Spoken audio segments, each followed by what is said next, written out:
How to change Google password. Hello guys, this is Atticus and welcome back to another tutorial video. In today's video, I'll teach you guys how you can change your Google password. Now without any further ado, let's dive right into it. First, head over to your Google Chrome. After you open up your Google Chrome, make sure that you're logged into your account.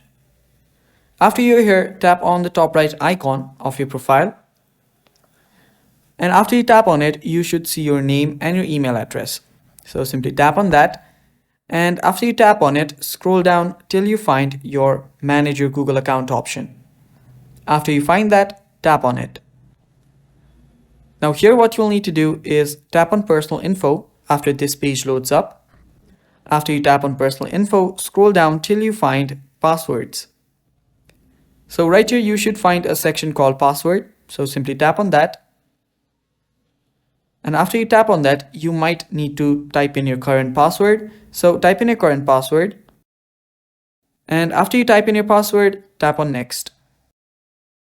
Now here what you'll need to do is simply type in your new password. Now you can simply type in a new password. Make sure that you use at least 8 characters, a mix of numbers and text and symbols. After you do that, confirm the new password and tap on Change Password. After doing that, your password will get changed, and it's that simple, guys. And yeah, that is how you do it, and that is all for the video. Thanks for watching, guys. If you're new to App Hacks, head down below and hit the subscribe button. That's it for today.